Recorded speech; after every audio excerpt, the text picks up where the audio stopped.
Hello दोस्तों। तो अब आ गए हम सेकंड पार्ट पे। तो सेकंड पार्ट है हमारा issues and challenges related to federal structure. तो इसमें हम सबसे पहले देखेंगे office of governor at a glance. ये ज़्यादा कोई इंपॉर्टेंट टॉपिक नहीं है अभी के लिए। गवर्नर क्या होते हैं? It is a constitutional head of a state. Appoint कौन करता है? प्रेसिडेंट करते हैं। किस लिए? To represent the union in states. ध्यान दीजिएगा, to represent the union in states.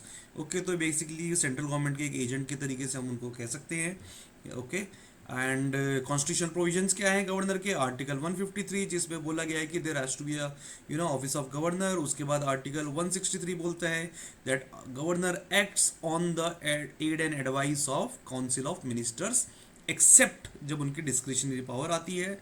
ठीक है, उसके बाद आता है आर्टिकल 200 जो कि कहता है कि गवर्नर्स एसेंट यानी कि गवर्नर की रजामंदी ज़रूरी है फॉर स्टेट बिल्स। वो रजामंदी विदहोल्ड भी हो सकती है और वो उसको रिटर्न भी कर सकते हैं रिकन्सिडरेशन के लिए, except for the money bill, क्योंकि वो उसको नहीं कर सकते। अगर उसको वापस कर दिया और बजट सेशन आपका चला गया लंबा तो फिर अगले साल के लिए तो पैसा ही नहीं होगा। So money bill can not be return back. या फिर वो प्रेसिडेंट के लिए रिजर्व कर सकते हैं। ये है आर्टिकल 200, ये थोड़ा इंपॉर्टेंट है याद रखने के लिए। उसके बाद आता है आर्टिकल 201 जिसमें कि प्रेसिडेंट के कंसिडरेशन के लिए जो बिल रखा गया था उसमें he can give assent withhold return for consideration and no timeline has been specified for it. Okay, उसके बाद आता है आर्टिकल 213, ये थोड़ा इंपॉर्टेंट है। ठीक है, इसमें क्या है? Power to promulgate ordinances during assembly recess. तो यहाँ पे गवर्नर का 213 है और प्रेसिडेंट का कौन सा था? 123। ओके, प्रेसिडेंट का होता है 123। आर्टिकल 356 क्या है? जहाँ पे प्रेसिडेंट रूल के लिए रिकमेंडेशन भेजते हैं गवर्नर कि प्रेसिडेंट रूल लगना चाहिए कि नहीं, यहाँ पे कॉन्स्टिट्यूशनल ब्रेकडाउन हो गया है कि नहीं। ओके, अब बात आती है रूल्स एंड पावर्स क्या है गवर्नर के। उनके जो एग्जीक्यूटिव रोल्स है वो क्या है? एग्जीक्यूटिव रोल्स होते हैं कि वो अपॉइंट करते हैं चीफ मिनिस्टर को, काउंसिल ऑफ मिनिस्टर्स को, एडवोकेट जनरल को अपॉइंट करते हैं, स्टेट इलेक्शन कमिश्नर को अपॉइंट करते हैं। जैसे कि आप लोगों ने पढ़ा होगा, प्रेसिडेंट और गवर्नर का चैप्टर एक साथ पढ़ना, पार्लियामेंट और स्टेट लेजिस्लेचर का चैप्टर एक साथ पढ़ना, मतलब तो इस तरीके से आपको पढ़ना है कि एक को पढ़ोगे तो दूसरा अपने आप याद हो जाएगा। अब लेजिस्लेटिव के अंदर इनकी क्या पावर्स हैं? उसमें वो समन कर सकते हैं, डिसॉल्व कर सकते हैं असेंबली को, एड्रेस जो फर्स्ट सेशन होता है उसको एड्रेस करते हैं, और चाहे तो वो बीच में भी आके एड्रेस कर सकते हैं। He gives his assent to bills, he reserve the bills for president consideration. Assent में वो वापस भी कर सकते हैं ना। ओके, उसके बाद आता है judicial review, judicial power sorry. उसमें क्या है? He can grant pardons, reprieves, commutations, and in article 161 he appoints the जजेस to the subordinate courts in consultation with high court. तो बेसिकली वही जो हम बोलते हैं ना रबर स्टैम्प वाला, कि हाई कोर्ट बेसिकली वो लिस्ट बनाता है and the appointment is done in the name end of the governor. Okay, discretionary power क्या है? तो he can act without ministerial advice in specific cases, यानी कि जब उनको चीफ मिनिस्टर को अपॉइंट करना है पोस्ट इलेक्शंस। ओके, वहाँ पे वो उनके, क्योंकि वहाँ पे आपका एग्जिस्ट करता नहीं है मिनिस्ट्रियल, पिछले वाला तो जा चुका, वो तो हार चुका। तो वैसे तो यहाँ पे भी उनको रिकमेंडेशन दी जाती है, या फिर अगर ऐसा होता है हंग असेंबली, उस केस में he can use his own discretion. उसके बाद जब उनको कौन सा बिल भेजना है प्रेसिडेंट के पास, वहाँ पे उनकी अपनी डिस्क्रिशन है। अब बात आती है फाइनेंशियल पावर्स। फाइनेंशियल पावर क्या है? He ensure that the state budget is presented. ठीक है ना, उनके बिहाफ पे स्टेट बजट प्रेजेंट किया जाता है, जैसे कि सेंटर में प्रेसिडेंट के बिहाफ पे प्रेजेंट किया जाता है ना। And he approves money bills, approve ही करते हैं, रिजेक्ट नहीं। उसके बाद आता है judicial pronouncement related to office of governor, Shamsher Singh versus state of Punjab 1974, जिसमें क्लैरिफाई किया गया था कि governor acts on the aid and advice of the council of minister. ठीक है, ये ज़रूरी है, एक्ट अपनी मर्जी से नहीं करेंगे। ये शमशेर सिंह केस में था। फिर एस आर बोमाई केस जो है, ये हमारे एजुकेशन मिनिस्टर भी रहे थे बाद में। अभी एजुकेशन चल रहा है तो इसलिए जस्ट दिमाग में आया तो बोल दिया। Restricted misuse of article 356। ठीक है, तो प्रेसिडेंट रूल जो है that is subject to judicial review, that is important thing, कि वो जो उन्होंने जो भेजा है ना recommendation, that is subject to judicial review. यहाँ पे उनकी जो रिपोर्ट है वो ऑब्जेक्टिव होनी चाहिए, ऐसे नहीं कि बस बोल दिया। फिर आता है state of Tamil Nadu versus governor of Tamil Nadu 2025। इसका हम सबको पता है, ठीक है ना। Supreme court emphasise that governor's neutrality in giving assent to bill in time bound manner. ठीक है, ये नहीं कि आप बस लेके बैठ गए, आई नो इट, लेके बैठ जाते हैं बिकॉज उसमें कोई टाइमलाइन मेंशन नहीं है, बट यू नो ये आई थिंक मणिपुर में भी केस था, वहाँ पे भी ऐसे ही गवर्नर गवर्नर साहब लेके बैठ गए थे। आगे बढ़ते हैं, supreme court on assents to bill. अब सुप्रीम कोर्ट क्या कहता है, ये जो है ना, जो मैंने अभी डिस्कस किया, अब उसके बारे में बात कर लेते हैं। 5 बेंच जज ऑफ सुप्रीम कोर्ट ने क्या बोला इन 16 प्रेसिडेंशियल रेफरेंस। आर्टिकल 143 में क्या है, president can ask certain questions to the supreme court. ठीक है, held that courts can not impose any timeline for decision of president and governor. तो यहाँ पे इसमें क्या बोला गया कि कोर्ट वो टाइमलाइन इम्पोज नहीं करेंगी, क्यों, अदरवाइज यू आर आप दूसरे के एरिया में एंटर कर रहे हैं। Check and balance is a different thing, but overreach of power is a different thing. ठीक है, तो ये जो आर्टिकल 221 में दिया हुआ है, इसमें टाइमलाइन नहीं, कोर्ट वहाँ पे नहीं लगा सकता। उसके बाद क्या आता है, deemed assent is unconstitutional, courts can not assume assent to bill merely because court order time lapse. यानी कि ये नहीं कि कोर्ट ने बोल दिया कि 3 महीने में आपको जवाब देना है, उसके बाद we will deem to be accepted, नहीं, डीम टू बी एक्सेप्टेड नहीं है, because it infringes constitutional power of the president और द गवर्नर। उसके बाद आता है, they can not sit on the bills indefinitely. ठीक है ना, ये नहीं कि आप लेके बैठ गए, because that is also violating federalism. ठीक है, उसके बाद आता है लिमिटेड जुडिशियल रिव्यू। कोर्ट ने क्या बोला कि हम इंटरवीन कर सकते हैं if the act is mala fide intent. ठीक है ना, आप उसकी मेरिट को चेक नहीं कर सकते, आप सिर्फ इंटेंट को चेक कर सकते हैं कि मेलाफाइड इंटेंट से अगर वो बिल पास या रिजेक्ट या जो भी हुआ है, तभी सिर्फ लिमिटेड जुडिशियल रिव्यू हो सकता है। आप उसकी मेरिट्स और डीमेरिट्स पे बात नहीं कर सकते। ठीक है, ओके, फिर है supreme advice not required. So president need not seek supreme courts advice when ever governor reserves a bill for his और हर एसेंट। ठीक है, यानी कि प्रेसिडेंट की जो सेटिस्फेक्शन है दैट इज सफिशिएंट। गवर्नर ने बिल भेजा प्रेसिडेंट के पास, तो ये नहीं कि प्रेसिडेंट हर बार बोलेंगे भैया 143 में हमें बताओ इसका क्या करना है। प्रेसिडेंट का सेटिस्फेक्शन इज इनफ वहाँ पे। अब आते हैं, ये जो मैं बात कर रहा था सबको पता है, state of Tamil Nadu versus governor of Tamil Nadu judgment. इसमें क्या बोला गया, सबसे पहला पॉइंट क्या था कि इन एक्शन इज अनकॉन्स्टिट्यूशनल, कि आप लेके बैठे हुए हैं। तो governor and president can not exercise pocket और absolute veto on bills under article 221। ठीक है, तो यहाँ पे रिट ऑफ मैंडेमस से आप चैलेंज कर सकते हैं, ये बोला गया था। यानी कि आप पॉकेट वीटो लेके नहीं बैठोगे अगर आर्टिकल 200 एंड 201 में आए। Governor can't reserve reenacted bill for president assent, यानी कि गवर्नर में रिजर्व फॉर प्रेसिडेंट एसेंट एक बार, है ना, एक बार आपने कर लिया, आफ्टर री enactment it can not reserve again unless materially altered. यानी कि अगर आपने उस बिल का कंटेंट चेंज किया है, only in that case he can again put keep for assent. मान के चलिए पहली बारी में आपने प्रेसिडेंट के एसेंट के लिए रखा, फिर उसके लिए रिजर्व किया, प्रेसिडेंट ने वापस भेजा, उसको आपने असेंबली में वापस भेजा, तो दोबारा में नहीं कर सकते। ठीक है, no absolute discretion under article 200। ठीक है, यहाँ पे जो डिस्क्रिशन है that is not absolute, governor is bound by the COM advice. ठीक है ना, except in constitutionally specified cases, जैसे कि state bill that would deteriorate high court power, वहाँ पे आप उसको अपना डिस्क्रिशन यूज़ कर सकते हो। या फिर आर्टिकल 254 के जो केसेस होते हैं कंकरेंट लिस्ट के, वहाँ पे आप डिस्क्रिशन यूज़ कर सकते हो। या फिर आपके जो वाटर और इलेक्ट्रिसिटी टैक्सेस वगैरह होते हैं, that is not so important. ठीक है ना, ये जो हाई कोर्ट वाला पॉइंट है सिर्फ इतना ही इंपॉर्टेंट है, या फिर कंकरेंट लिस्ट, इतने तक ही आप देखना, उससे आगे नहीं। Discretion power under article 200 subject to judicial review. तो जैसे कि मैंने ऊपर बोला कि विदहोल्डिंग एसेंट और reserving a bill using governor's discretion और president withholding assent can be challenge, जैसे कि किया गया था कि उसको चैलेंज किया जा सकता है कि आप बस लेके बैठे हो। And president should consult Supreme court on bills reserve for unconstitutionality. यानी कि मैंने ऊपर क्या बोला था कि आपको वहाँ पे प्रेसिडेंट की एसेंट, मतलब प्रेसिडेंट को बार बार सुप्रीम कोर्ट के लिए पास जाना नहीं की ज़रूरत नहीं है, उनका अपना सेटिस्फेक्शन इनफ है। सिर्फ एक केस में उन्हें सुप्रीम कोर्ट से आर्टिकल 143 में पूछना पड़ेगा, वो है कि whether the bill is constitutional और अनकॉन्स्टिट्यूशनल। ठीक है ना, when the question of law comes then the derivation has to be done by the supreme court. तो बेसिकली इस तरह की चीज़ें नहीं होनी चाहिए। अब a balance has to be maintained for promoting cooperative federalism. आगे बढ़ते हैं, फाइनेंस कमीशन के बारे में भी थोड़ी बहुत सिर्फ जानकारी लेंगे, नॉट सो इम्पॉर्टेंट। ठीक है, अब इसको कॉन्स्टिट्यूट कौन करता है, प्रेसिडेंट ऑफ इंडिया करते हैं, हर 5 साल में करते हैं, आर्टिकल 280 के अंडर करते हैं। प्रीलिम्स का लायक चीज़ है, एक चेयरमैन होंगे, 4 मेंबर होंगे। इसमें क्या क्या करते हैं, वर्टिकल डेवल्यूशन करते हैं, यानी कि एक होता है ये जो अपना डिविजिबल पूल ऑफ टैक्सेस होता है, मैं थोड़ा सा इसको बता देता हूँ ये क्या होता है। मान के चलिए 100 रुपये का आपके पास टैक्सेस में आए।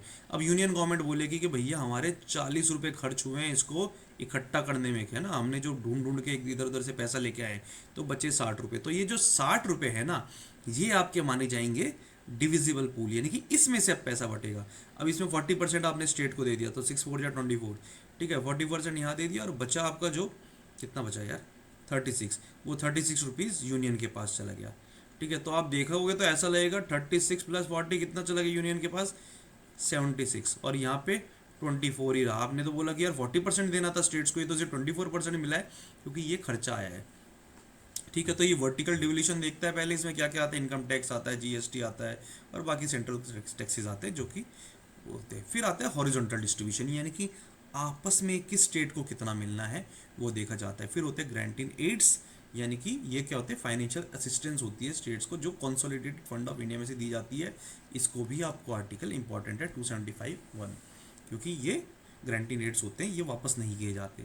ओके, लोकल बॉडीज़ को किस तरीके से देना है, म्यूनसिपैलिटीज एंड अदर बॉडीज़ का, ठीक है, ये इसको सिर्फ सजेशंस देता है। ये एक्चुअली में जो स्टेट फाइनेंस कमीशन होता है वो डिसाइड करता है कि कैसे हम आपस में बांटेंगे। ओके, फिर आता है लिमिटेशंस क्या है, incomplete physical data and non binding recommendation. इनकी रिकमेंडेशन बाइंडिंग नहीं है, सरकार की मर्जी है माने या ना माने। सेंट्रल स्टेट इश्यूज जो होते हैं, autonomy of increase demands for centralise expenditure, तो सरकार क्या करती है, पहले 24 रुपये बोले थे लगते हैं हमारे 100 में से, फिर बोलने लगता है हमारे तो इस बार 40 रुपये खर्च हुए, फिर कहते हैं भैया हमारे तो 60 रुपये खर्च हो गए, तो बचा हुआ सिर्फ 40 रुपये में से डिस्ट्रीब्यूशन हो रहा है, दैट इज़ रॉन्ग। ठीक है, फिर आता है लोकल बॉडीज़ का इनडायरेक्ट रोल वाया स्टेट, मैंने जो भी बताया कि इसको करता स्टेट फाइनेंस कमीशन है, ये सिर्फ रिकमेंडेशन करते हैं कि भैया थोड़ा ऐसे हमारी भी सुन लो। एंड जीएसटी काउंसिल का tax decisions alters finance commission का डिवीजन पूल। ये बेसिकली टैक्स का बहुत बड़ा जो वो है आपका, कहाँ पूल जो है जीएसटी से आता है, और उसमें GST council is the survey सर्वा। अब आता है 16 फाइनेंस कमीशन जो कि अभी चल रहा है। इन्होंने अपनी रिपोर्ट अभी 1 फरवरी को दी थी बजट के साथ में, and it has sparked a debate over physical transfer sufficiently balance physical equity among states while addressing centres growing expenditure needs, जो कि मैंने बोला अभी बताया कि पहले 24 फिर 40 फिर 60, ये कोई तरीका है? ठीक है, मतलब ऐसे स्टेट बोल रहे हैं, मैं नहीं कह रहा। ठीक है ना। अब इसका कॉम्पोजिशन को देख लेते हैं। इसका ये प्रीलिम्स की चीज़ है कि डॉक्टर अरविंद पनगरिया इसके चेयरमैन है, उतना ही नाम याद कर लो। अभी मेंस की बात है तो सिर्फ इन्हीं को कोट करोगे, बाकी चीज़ें पढ़ो ही मत, ठीक है ना, जो भी याद नहीं रहने वाला। टर्म्स ऑफ रेफरेंस कहते हैं टैक्स डिवल्यूशन कैसे करना है, ग्रांट्स इन एड कैसे देना है, लोकल बॉडी की रिकमेंडेशन और डिजास्टर मैनेजमेंट, यानी कि इनको डीएम एक्ट को रिव्यू करने के लिए बोला गया था कि उसकी फाइनेंसिंग किस तरीके से होनी चाहिए। I don't know you guys know or not, लेकिन अभी क्या कर दिया, 80-20 कर दिया। 80-20 ये स्टेट और सेंटर नहीं है, यानी कि मिटिगेशन पे हम 80 रुपीज़ यूज़ करेंगे और 20 रुपीज़ हम यूज़ करेंगे पोस्ट डिज़ास्टर। हम कोशिश करेंगे पहले ही डिज़ास्टर को रोकने की। ठीक है, देखते हैं। अभी तो इस साल तो शायद ये अडॉप्ट किया है। ठीक है, अब की रिकमेंडेशंस क्या थी इनकी, ये आप सिर्फ नज़र मार लो। क्राइटेरिया फॉर डिस्ट्रीब्यूशन, पहले जो था इनकम का जो डिस्टेंस था उसके लिए 45% था, वो 42% हो गया है। ठीक है, उसका रीज़न समझेंगे क्यों। उसके बाद पॉपुलेशन का यहाँ पे 15% होता था, उसको 17.5% कर दिया। पॉपुलेशन बढ़ेगी तो 2011 के क्या बोलते हैं पॉपुलेशन के हिसाब से। फिर डेमोग्राफिक परफॉर्मेंस 12.5%, वो भी अब 10 कर दिया है। इसमें भी थोड़ा इशू हो रहा है कि यार हमने पॉपुलेशन कंट्रोल करी, हमें तो बढ़ना चाहिए, ज़्यादा मिलना चाहिए था, बट 10%। एरिया के बेसिस पे पहले 15% था, अभी 10% रह गया। फॉरेस्ट कवर के बेसिस पे जितना था उतना ही है। पहले टैक्स एंड फिजिकल एफर्ट्स के ऊपर था कि आपने कितना टैक्स कलेक्ट किया अपने एरिया में, उसके ऊपर अभी कुछ नहीं है। और कॉन्ट्रीब्यूशन अब क्या हो गया कि आपने जीडीपी में कितना कॉन्ट्रीब्यूट किया है उसका 10% कर दिया है। This is the game changer कि आपका ओवरऑल देश की जीडीपी में कितना रोल है।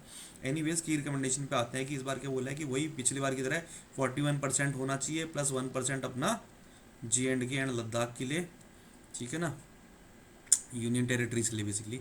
हॉरिजॉन्टल डिवोल्यूशन होना चाहिए। ग्रांट इन एड जो है 7.95 लाख करोड़ का यहाँ पे बोला गया है, ये जो कि लोकल बॉडीज़ और डिजास्टर मैनेजमेंट पे फोकस करेगा। इन्होंने रेवेन्यू डेफिसिट वगैरह को कवर करने के लिए पहले जो दिया करते थे ना कि भैया हमारे पैसे पूरे नहीं हो रहे, दे दो, कि नहीं भैया हम नहीं देंगे, अपने आप पूरे करो।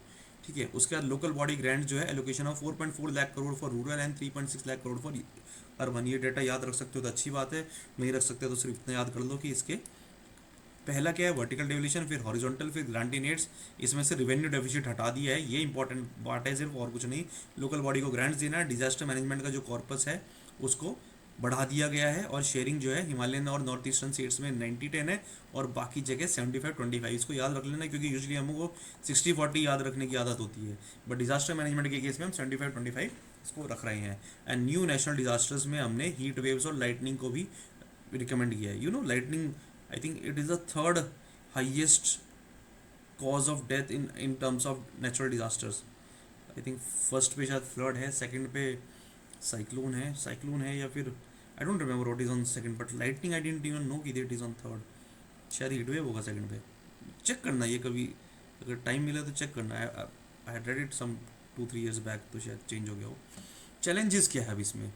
चैलेंजेस सबसे पहला वही वही बात है, मैं रिपीट कर रहा हूँ ताकि आपको याद हो जाए, अदरवाइज ना भी रिपीट करूँ तो वही कि श्रिंकिंग डिविजिबल पूल, आप बोल रहे हो भैया हमारा बहुत खर्चा आ रहा है। दूसरी चीज़ आप क्या कर रहे हो कि आप सेस और सरचार्जेस बढ़ा रहे हो, समझ रहे हो ना, नॉन शेयरेबल। ये सेस और सरचार्जेस शेयर नहीं होते, आप इसको ज़्यादा बढ़ा रहे हो, ठीक है। उसके बाद इक्विटी वर्सेस परफॉर्मेंस, इन्होंने बोला कि भैया हाई इनकम डिस्टेंस वेटेज जो है आपने, उसमें किसका फ़ायदा होता है? जो लेस डेवलप्ड स्टेट्स होते हैं, क्योंकि भैया उनके हैं 2 रुपये हैं, नेशनल एवरेज है 10 रुपये, तो इनको 8, इनका गैप ज़्यादा है, इनको ज़्यादा पैसा मिलेगा। जिस बंदे ने अपना उत्थान किया उसको कम मिलेगा। हालांकि हम जीडीपी के शेयर के हिसाब से भी हमने 10% दे रहे हैं, बट बोलने वाले के लिए तो पॉइंट है ना, ये लिखने के लिए तो पॉइंट है, बोलने वाला छोड़ो, हमारे लिए तो पॉइंट है कि इक्विटी वर्सेस परफॉर्मेंस की जो डिबेट है वो रहती है। फिर है कंडीशनल ट्रांसफर्स, ये सबसे बड़ी प्रॉब्लम है आज के टाइम पे। जैसे हमें पंचायत का भी पैसा मिलता है, उसमें भी हमको बोला जाता है कि आपको ये आपको सैनिटेशन पे इतना % खर्च करना ही पड़ेगा। तो अगर उस पंचायत की, उस जगह की प्रॉब्लम कुछ और हो सकती है, but they are force to spend that much money on sanitation. तो अभी ज़्यादातर जो ट्रांसफर्स आ रहे हैं दे आर, मैंने बताया था ना कि ट्रांसफर यूजली अभी जो आ रहे हैं वो सिर्फ ग्रांटिंग एड जो आ रहे हैं लोकल बॉडीज़ को आ रहे हैं, तो उसमें पहले ही बोल दिया जाता है कि इतना पैसा आपको इतने यहाँ सरकार की ये सोच है इस पर खर्च करना है। फिर अब वर्टिकल इम्बैलेंस, तो states bear major expenditure responsibility in health, education, welfare, but उनके पास टैक्सेशन पावर बहुत कम है, ठीक है, उनके पास अपने सोर्सेज बहुत कम है, ठीक है। तो जो restructuring of national rural employment guarantee programme, आपको पता ही है, जी राम जी है कि वी राम जी है, जी राम जी है, ओके। जो इसमें क्या है, state to bear 40% of the programme cost, जो मनरेगा हटा के जो जी राम जी आई है, तो उसमें आपके खर्चे बढ़ते जा रहे हैं पर आपके इनकम सोर्स नहीं बढ़े हैं। And the removal of revenue deficit grants, जो मैंने आपको बताया था, ठीक है। उसके बाद आता है 4 reforms of sound public finances. I don't think this is important, anyways किसी और आंसर में हम लेकिन इसको यूज़ कर सकते हैं रिकमेंडेशंस को, तो उसके लिए हम इस पे थोड़ी नज़र मार लेते हैं कि रिफॉर्म्स क्या, 16 फाइनेंस कमीशन ने साउंड पब्लिक फाइनेंस के लिए क्या रिकमेंडेशन दी है। 4, पहली है कि आपका फिजिकल डेफिसिट जो है वो कम होना चाहिए, सेंटर का 3.5 होना चाहिए आपके जीडीपी का, और स्टेट का 3% होना चाहिए अपनी स्टेट जीडीपी का, ठीक है। उसके लिए आपको क्या करना पड़ेगा, आपको ऑफ बजट बोरोइंग को ख़त्म करना पड़ेगा। दूसरा है पावर सेक्टर में जो डिस्कॉम्स है उसको प्राइवेटाइज कर दो, उसके लिए डेप्ट को रिस्ट्रक्चर करने के लिए स्पेशल पर्पस व्हीकल्स बनाए जाए, और यूनियन इंसेंटिव्स होना चाहिए कैपिटल इन्वेस्टमेंट के लिए। तीसरा है सब्सिडी रैशनलाइजेशन, यानी कि सब्सिडी होनी चाहिए सिर्फ पुअर के लिए, उसके ऊपर फोकस होना चाहिए। There has to be some exclusion rules and sunset clause, की ये सब्सिडी, सनसेट क्लॉज क्या होता है कि ये सब्सिडी भाई जैसे 3 साल के लिए चलेगी, तो उसका सनसेट क्लॉज क्या बोलेगा कि 3 साल के बाद ये सब्सिडी अपने आप ख़त्म हो जाएगी। उसके बाद आपके लिए अब सब्सिडी के लिए आपको ऑफ बजट फंडिंग नहीं करनी है कि बाहर से पैसा लेके आ रहे हैं। और चौथा है आपका पीएससी, यानी कि पब्लिक सेक्टर एंटरप्राइजेज जो है जो इनएक्टिव है उसको बंद कर दिया जाए, डिसइन्वेस्टमेंट कर दिया जाए। डिसइन्वेस्टमेंट क्या होता है, उनको बेचकर जो पैसा आ रहा है that will flow back into the budget, ठीक है। पैसा लगाना इन्वेस्टमेंट, पैसा वापस लेना उसको बेच के डिसइन्वेस्टमेंट, ओके। तो या तो उनका क्लोजर कर दो या प्राइवेटाइजेशन कर दो। तो ये 4 रिफॉर्म्स को आप कहीं ना कहीं यूज़ कर सकते हो कि अकॉर्डिंग टू 16 फाइनेंस कमीशन, जैसे पावर सेक्टर पे कोई क्वेश्चन आता है तो अपने शब्द ना बोल के उसको कोट कर सकते हो। सब्सिडी के ऊपर कोई क्वेश्चन आता है कि focus should be on poor, इसको बोल दो भैया हम नहीं कह रहे, 16 फाइनेंस कमीशन कह रहा है। तो वे फॉरवर्ड क्या है भैया, आप सेस और सरचार्जेस को आपको रैशनलाइज करना ज़रूरी है ताकि आपका जो डिविजिबल पूल है पैसों का वो बढ़े, और कॉपरेटिव फेडरलिज्म आपका आए। उसके बाद आपका जो इक्विटी का आपका एक क्राइटेरिया को रिफाइन करो, ताकि आपके फिजिकल डिसिप्लिन के साथ साथ इक्विटी जो मतलब बेसिकली इंसेंटिव्स और डिसिप्लिन है, वो ये नहीं कि आप यहाँ से पैसा काटे जा रहे हो, दूसरी तरफ जहाँ पे ज़रूरत है balance has to be maintain.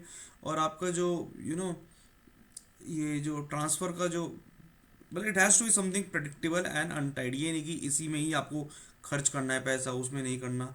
ये वर्ड्स याद रख लेना यार, cooperative federalism, physical prudence, equity, centre share, resource sharing, ये वर्ड्स जस्ट डालने के लिए याद रख लेना। अब आता है इंटरस्टेट वाटर डिस्प्यूट्स। ये न्यूज़ में क्यों है? क्योंकि हमारा जो रवि और ब्यास वाटर ट्रिब्यूनल है 1986 में बना था, इशू को सॉल्व करने के लिए उसको 1 साल के लिए और एक्सटेंशन मिल गया है। ये चलती आ रही है कहानी एक्सटेंशन की, बट हम समझ लेते हैं इंटरस्टेट वाटर डिस्प्यूट ये मतलब ये होता क्या है। ठीक है, इसका पहला रीज़न क्या है कि asymmetric access to river water resources, यानी कि जो अपर राइपेरियन स्टेट्स हैं वहाँ पे आपको एडवांटेज होती है, पानी ज़्यादा होता है। ठीक है, हमने जब बाउंड्रीज बनाई तो हमने उस टाइम पे रिवर बेसिन को फोकस में नहीं रखा था। दूसरा रीज़न क्या है आपका इसका होने का, कि आपकी पॉपुलेशन बढ़ रही है, फार्मिंग बढ़ रही है, अर्बनाइजेशन बढ़ रहा है, इकॉनमी बढ़ रही है। 4 शब्द हैं। ठीक है, उसके बाद आपके जो डैम्स वगैरह बन जाते हैं उसकी वजह से अपर राइपेरियन स्टेट्स में, जैसे ऊपर से नदी आ रही है, अपर राइपेरियन स्टेट ने डैम बना दिया, नीचे वालों के लिए पानी कम रह गया, तो ये एक इशू वो है। Fragmented water governance, union government के पास क्या है, weak structure for interstate water dispute resolution. State government क्या है, सबके अपने पर्सपेक्टिव है, अपनी अपनी सोच है, और जो जो आपकी ये है अनसाइंटिफिक अप्रोच है, because integrated river basin based management system हमारा एग्जिस्ट नहीं करता है। ठीक है, तो लीगल और कॉन्स्टिट्यूशन फ्रेमवर्क्स की बात करते हैं। ये बस एक आर्टिकल याद रखने से हो जाएगा, आर्टिकल 262, जो कि कहता है कि parliament can provide laws for dispute application. ठीक है, और इसमें सुप्रीम कोर्ट को ये बार कर सकता है या फिर किसी और कोर्ट को बार कर सकता है ओवर द जुरिस्डिक्शन। ठीक है, हालांकि सुप्रीम कोर्ट में केसेस जाते हैं, बट वो they just discuss whether the award was fair और नॉट, बाकी चीज़ों में नहीं घुसते। फिर है, अब इसके अंदर हमने लॉज बनाए क्या क्या, जो हमने बोला कि पार्लियामेंट कैन मेक लॉ, तो हमने क्या बनाया, रिवर बोर्ड्स एक्ट 1956 बनाया है, यानी कि बना सकते हैं अगर चाहे तो रिवर बोर्ड बना सकते हैं यूनियन गवर्नमेंट। और दूसरा है इंटरस्टेट वाटर डिस्प्यूट एक्ट 1956, दोनों 1 साल में आए थे। यहाँ पे भी चाहे तो ट्रिब्यूनल बना सकते हैं स्टेट के रिक्वेस्ट पे। ठीक है, इतना याद रखना है और कुछ नहीं। 7 शेड्यूल में इंटरस्टेट रिवर्स क्या है, वो यूनियन लिस्ट में आते हैं। ठीक है, लेकिन जो आपकी इरिगेशन हो गए, वाटर यूज़ हो गए, ये आपके स्टेट लिस्ट का पार्ट है। ओके, फिर आते हैं इंटरस्टेट रिवर। आप खुद ही सोच सकते हो, 2 स्टेट में रिवर जा रही है तो यूनियन में बन जाएगी।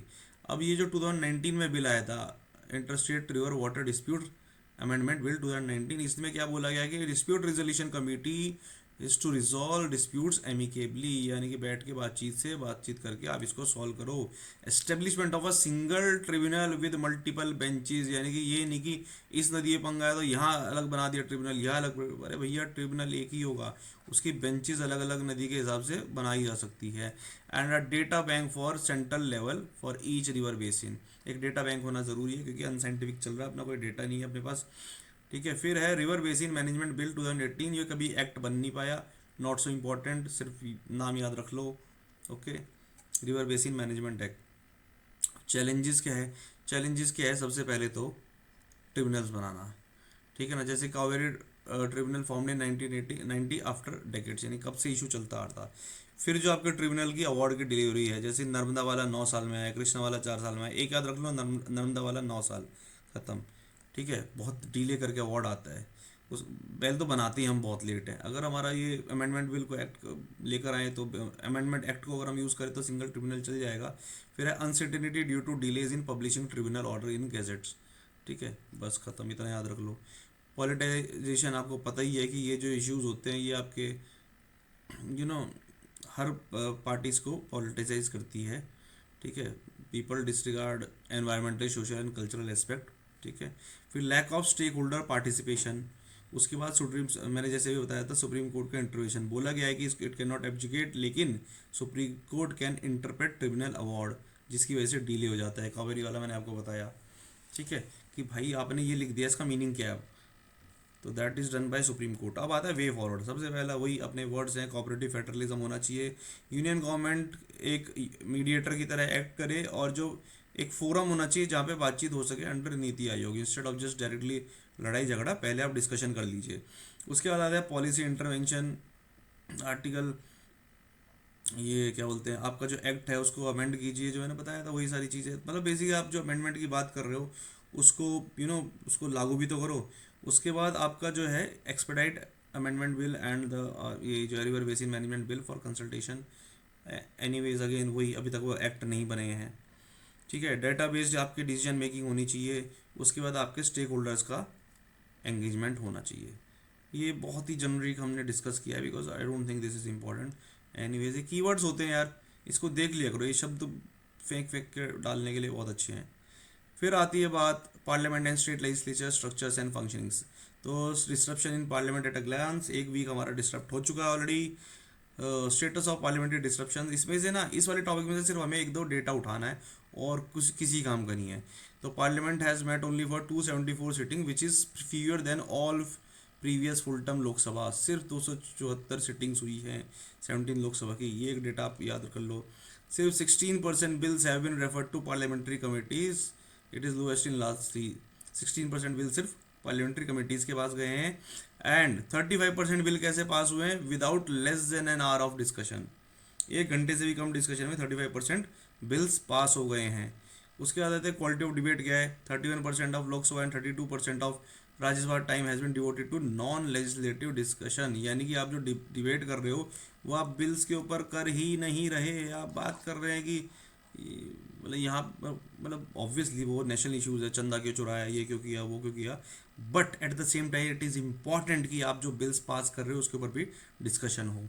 मैं एज एज टोल्ड यू, ये टॉपिक सिर्फ अपने डेटा के लिए काम का है। Declining budget examination, nearly 80% of union budget is cleared without debate. Okay, पिछले पार्लियामेंट्री उसमें 80% of the budgets were cleared without any debate, direct बस पास कर दिया।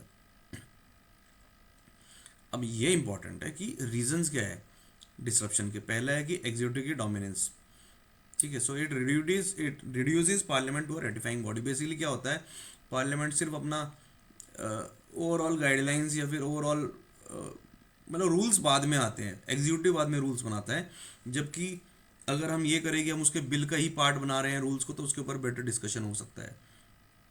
जैसे सीए में बोला गया था कि इसमें रूल्स नहीं है, रूल्स आज तक भी नहीं आए, बट वो सिर्फ ओवरऑल ढांचा था, अंदर के अभी तक रूल्स नहीं बने हैं, तो उसमें एग्जीक्यूटिव की डोमिनेंस है। उसके बाद डिक्लाइनिंग पार्लियामेंट्री एथिक्स, क्या ही बोलें इस पर। फिर है declining parliamentary committees, fewer bills are being referred to parliamentary committees, that is true, हमने ऊपर देखा ही है। ठीक है, अराउंड 16% है बिल हैव गॉन देयर। फिर क्रिमिनलाइजेशन ऑफ पॉलिटिक्स, हमेशा से बना रहता है ये topic, and political polarisation, people versus elite, government versus anti national, ये नैरेटिव्स चल रहे हैं। नेगोशिएशन के बजाय आपस में यू नो यूजली हम सुनते हैं कि the world is not full of zeros and ones, there is always a space in between, या फिर होता है ना, the world is not just between black and white, there is always a grey in between, तो we have to look at that grey part also. अब इसकी वजह से क्या चैलेंजेस आ रहे हैं, ये जो डिस्ट्रप्शन हो रहा है उसकी वजह से क्या क्या हो रहा है। पहला, अपना डेलिबरेटिव डेमोक्रेसी में इरोजन हो रहा है। ठीक है, स्लोगनियरिंग वो चल रही है, स्टेलमेट चल रहा है कि हमने इन्हें हराया। फिर एग्जीक्यूटिव की अकाउंटेबिलिटी कम होती जा रही है, आपके क्वेश्चन आर हटते जा रहे हैं, 0 आवर्स हटते जा रहे हैं। ठीक है, ये उसके बाद डिसरप्शन की वजह से मणिपुर वायलेंस के ऊपर जो डिस्कशन होना था पार्लियामेंट में वो भी नहीं हो पाया था। फिर डिक्लाइनिंग लेजिस्लेटिव क्वालिटी, स्क्रूटनिंग नहीं हो रही है, आपके जो लॉज हैं, बिल्स हैं, बहुत ही ज़्यादा दे आर पुअरली ड्राफ्टेड। उसके बाद डिसरप्शन हैज़ बीन नॉर्मलाइज्ड, जो कि सबसे गलत है। And marginalisation of parliament risk of becoming an executive rubber stamp.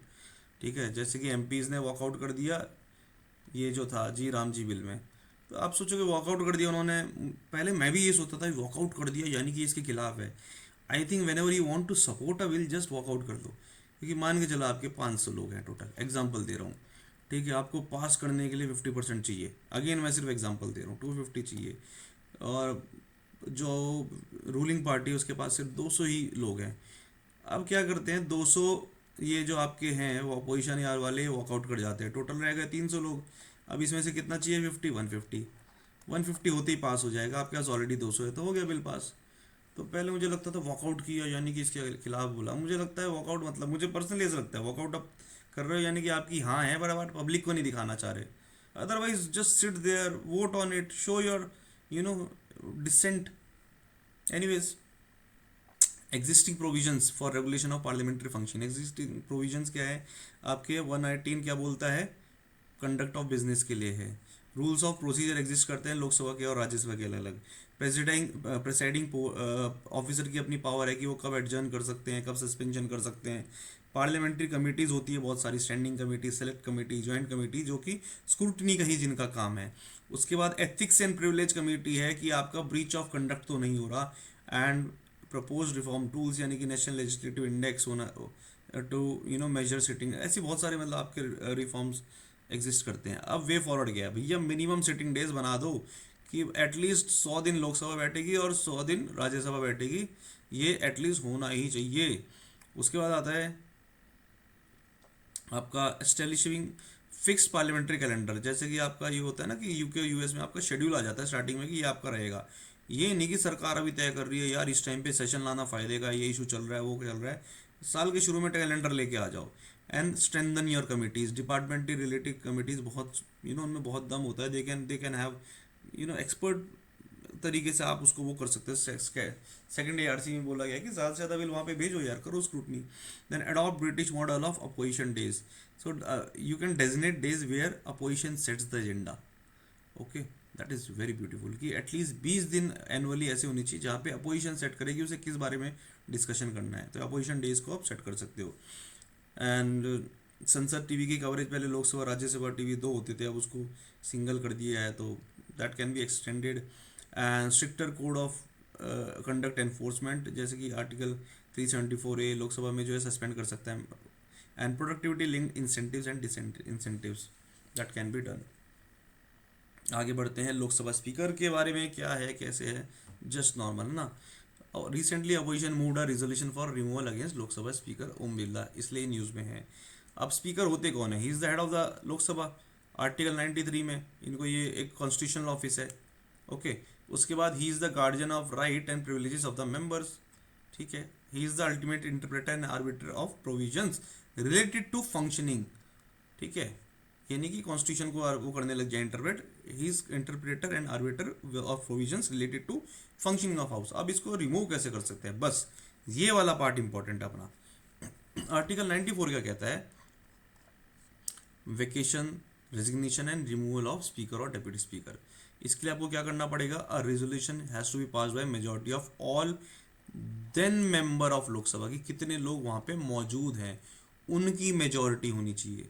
उसके बाद जब प्रोसीडिंग्स चल रही होती है, स्पीकर कैन नॉट प्रिसाइड, ठीक है ना, ही can not preside but he may speak और पार्टिसिपेट और क्या बोलते हैं, vote in the first instance, यानी कि जब वोटिंग हो रही है, बिकॉज अब वो एक नॉर्मल मेंबर बन चुके हैं, तो एज अ मेंबर वो वहाँ पे वोट करेंगे। लेकिन मान के चलो हो गया 50-50 हो गया, तो उस टाइम पे casting vote he can not put. अब इश्यूज क्या है, first of all role of speaker in anti defection law, ठीक है। एग्जाम्पल क्या है, disqualification petition pending for almost 3 years before Manipur speaker in 2020। उस टाइम पे जो वहाँ के स्पीकर थे वो उसको लेके बैठ गए थे। फिर नाबाम रेविया केस अरुणाचल प्रदेश के, ठीक है, is not even MP any more. Supreme Court held that the speaker और deputy speaker facing notice of removal can not decide disqualification, कि अगर आपका खुद का क्या बोलते हैं डिस्क्वालिफिकेशन का आपका नोटिस आप फेस कर रहे हो तो आप नहीं कर सकते किसी और के अगेंस्ट उसको, you can not proceed at that time.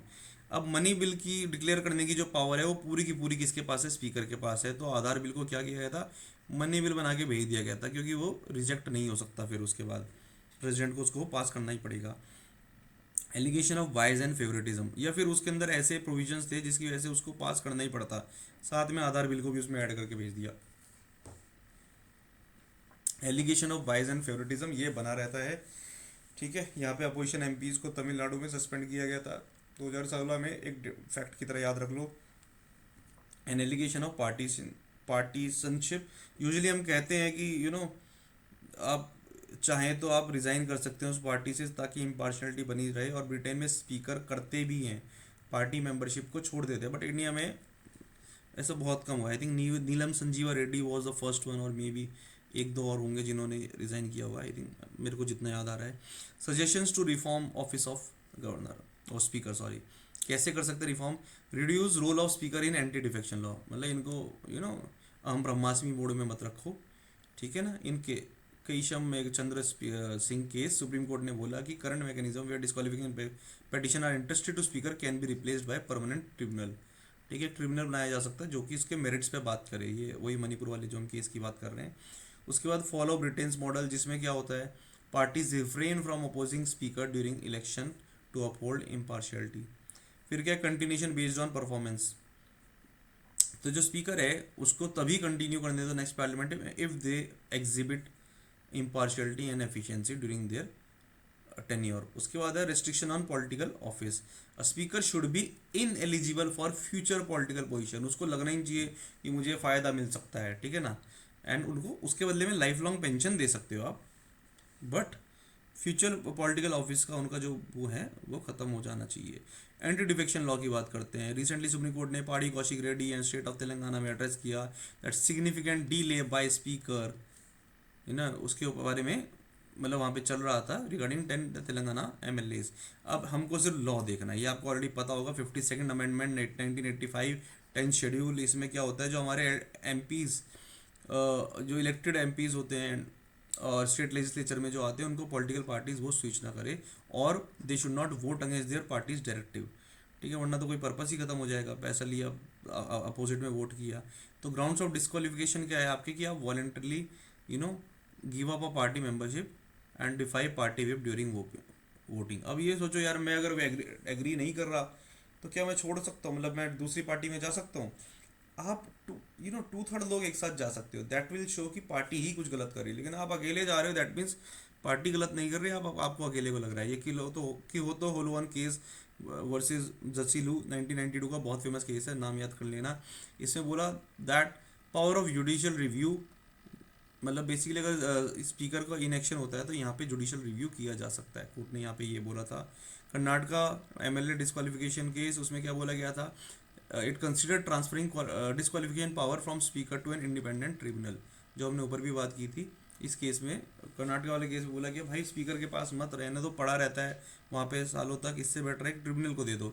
Same kilo हो तो होलन वन वर्सेस जचीलू केस में क्या बोला गया था, जुडिशियल रिव्यू किया जा सकता है स्पीकर के एक्शन पे, ठीक है। अब एंटी डिफेक्शन क्यों होना चाहिए, इससे स्टेबिलिटी बनती है, करप्शन कम होता है, और रिस्पेक्ट टू द वोटर्स की, आपने चूज़ किया था मान के चलो बीजेपी का वोटर एमपी, और जीतते ही वो बन गया कांग्रेस का एमपी, तो हमने तो यार आपको इस वजह से हमारी आइडियोलॉजी के हिसाब से चुना था, तो वो तो धोखा हो गया लोगों के साथ। तो रिस्पेक्ट द वोटर्स। अब अगेंस्ट क्या है, इट लिमिट्स फ्री विल, मैंने वही बोला कि आपके 2/3 लोग जब तक डिसएग्री नहीं कर रहे, आपकी तो कॉन्शियस को मार दिया गया।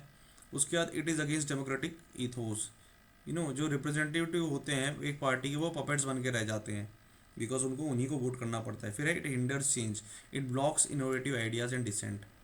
उसके बाद यह है absolute power to the presiding officer, की भैया हम ब्रह्मास्मि मोड होते हैं कि हम डिसाइड करेंगे डिस्क्वालिफिकेशन होगा कि नहीं होगा, ये वे है। अब आती है वे हेड। सेकंड एआरसी ने क्या बोला था कि भैया जो डिस्क्वालिफिकेशन है that should be decided by the president और the governor on advice of election commission. Second ARC ने, एडमिनिस्ट्रेटिव रिफॉर्म्स कमीशन की रिपोर्ट ने ये बोला था। फिर क्या है, एथिक्स कमेटी का इन्वॉल्वमेंट होना चाहिए, जैसे कि कैश फॉर क्वेरी स्कैम में किया जाता है, ऐसे ही हॉर्स ट्रेडिंग होती है, एक एमएलए को पैसा दिया, खरीद के इस पार्टी में ले लिया। फिर है there has to be more clarity, मतलब you should explicitly set out कि वॉलेंटरली गिविंग अप मेंबरशिप का मतलब क्या है। Okay, representation of women in legislature. अब वुमेन रिजर्वेशन बिल 2003 से आप देख ही रहे हो, पास हो गया था। Assembly polls have been held in 20 states and union territories. Only 10%, 10.2% of women have been fielded by political parties. ठीक है, अभी उसकी it has not come into force, but at least आपने बिल पास किया था, इस यानी कि that shows your intent, और उसके बावजूद भी सिर्फ 10% वुमेन हैव बीन फील्डेड। हम जीतने की बात नहीं कर रहे हैं, ठीक है ना, हम कह रहे हैं फील्ड की है। और कोट करना होगा तो किसका नाम करना है, एडीआर का। एडीआर के बहुत सारा डेटा हमारे काम आने वाला है। तो बेसिकली इसकी रिपोर्ट के हाइलाइट्स क्या हैं, कि वुमेन का रिप्रेजेंटेशन बहुत ज़्यादा कम है। जो वुमेन कैंडिडेट है they are 14% across states and UTs in 20 states and, मतलब इस बिल के पास होने के बाद 20 स्टेट्स और यूटीज़ में इलेक्शन हो चुके हैं, जिसमें सिर्फ 14% वुमेन को कैंडिडेट्स रही हैं, ठीक है। This shows lack of intent. जो हमारा ये नारी शक्ति वंदन अभी अधिनियम जो है, सॉरी एक्ट जो है, इसमें बोला गया है कि 33% सीट्स वुमेन के लिए रिजर्व होंगी लोकसभा, स्टेट असेंबलीज और दिल्ली असेंबली में। 2024 के अगर पोल की बात करें तो इसमें 28% constituencies had no women candidate, ठीक है, at all, and just 74 women MPs were elected. 14%, बस ये 74 छोड़ो, सिर्फ 14% women have been elected in 2024 Lok Sabha. Okay, total हमारे नेशन वाइड 9% एमएलएज हैं जो वुमेन है। अपने 3 डेटा काम किया भाई। पहला ये 14%, फिर अपना ये 14% यहाँ पे इलेक्ट जो हो गया ये, और 9% एमएलए हैं, सॉरी 14% वाला तो आ ही गया। 10% अपनी फील्ड की गई है, 14% अभी जीत के आई है, और 9% एमएलए है। एक्सेप्शंस कहाँ पे हैं? नाम तमिलर काची, इन्होंने, प्रोनाउंसिएशन थोड़ी गलत हो सकती है, उन्होंने 50% कैंडिडेट को फील्ड किया था पुडुचेरी एंड तमिलनाडु में। फिर सीपीआई एमएलएल, इन्होंने 56% वुमेन को फील्ड किया था वेस्ट बंगाल इलेक्शंस में। ये हमारे वो है। अब आते कॉन्स्टिट्यूशन प्रोविजंस क्या है। आर्टिकल 325 एंड 326 हमें क्या कहते हैं? सबसे पहले तो हमारा political equality and right to vote through universal adult franchise, prohibiting exclusion from electoral roll based on sex, ठीक है, just because somebody is women you can not exclude them. उसके बाद आता है 73rd and 74th constitution amendment, जिसमें बोला गया है कि 1/3 सीट जो है हमारी पंचायती राज इंस्टीट्यूशंस में होनी चाहिए। 73rd में पीआरए की बात की गई है, और 74 में अर्बन लोकल बॉडीज़ की, म्यूनसिपैलिटीज़ की बात की गई कि 1/3 सीट होनी चाहिए। अब इसका सिग्निफिकेंस क्या है कि they have been, you know, it has been seen that they perform better in their constituencies. उसके बाद में अकाउंटिंग अराउंड 50% पॉपुलेशन, यानी कि वुमेन रिप्रेजेंट 50% ऑफ पॉपुलेशन है ना, आधी तो औरतें ही है ना, तो उनका रिप्रेजेंटेशन भी तो वैसा होना चाहिए। उसके बाद आता है कि they are less likely to be criminal and corrupt. ये ऑक्सफोर्ड की 2018 की स्टडी है, इनको कोट कर दिया करो, अपने नाम मत लिया करो। चैलेंजेस क्या है? फाइनेंशियल कंस्ट्रेंट्स, कि उनके जो फीमेल कैंडिडेट्स के जो एसेट्स है, जिनके 10 मिलियन से कम अगर किसी के एसेट है, तो उनके जीतने का रेट 1.49 रहा है। ऐसा चाहिए इलेक्शन लड़ने के लिए। उसके बाद है पैट्रियार्कल एंड स्ट्रक्चरल बैरियर्स, जैसे कि हम देखते हैं सरपंच पति की जीत भी जाते हैं, लेकिन कंट्रोल कोई और कर रहा होता है। और उसके बाद lack of inner party democracy, कि आप खुद ही नहीं उनको वोट टिकट्स दे रहे हो। फिर है टोकनिज्म, प्रॉक्सी रिप्रेजेंटेशन, वही क्या बोलते हैं आपका सरपंच पति वाला जो सिंड्रोम है। उसके बाद बायस टिकट डिस्ट्रीब्यूशन, सेफ्टी कंसर्न्स, जैसे कि साइबर बुलिंग हो सकती है, पॉलिटिकल इंटिमिडेशन हो सकता है, जेंडर बेस्ड वायलेंस हो सकता है इलेक्शन में। ये बहुत सारे इश्यूज़ हैं। अब ये जो हमारा है, इसको देख लेते हैं। सवाल बनेगा तो यहाँ से बनेगा और कुछ नहीं। नारी शक्ति वंदन अधिनियम 2023, इसमें क्या बोला गया है? इसमें बोला है कि 1/3 seats will be reserve for women. 73rd 74 amendment हम देख ही चुके हैं कि पंचायत में 1/3 होगा, यहाँ पे म्यूनसिपलिटीज़ में 1/3 होगा 74th में। फिर SDG टारगेट 5.5 का कमिटमेंट किया है, participation of women in political and public decision making. Okay, तो democratic ethos demands not only universe, मतलब ये नहीं कि सिर्फ आपने वोटिंग का राइट दे दिया, इट ऑल्सो डिमांड्स की इक्विटेबल रिप्रेजेंटेशन भी होना चाहिए। ये वर्ड्स हैं, इनको आप डाल सकते हैं। ये बड़ा सही है अपोजिशन डेज वाला। एनीवेज आगे बढ़ते हैं। फिर बात आती है जुडिशियल अपॉइंटमेंट्स की। इस वीडियो को इतने ही रखें, हाँ, छोटी छोटी वीडियोस बनाते हैं यार, है ना, ज़्यादा से ज़्यादा छोटी छोटी।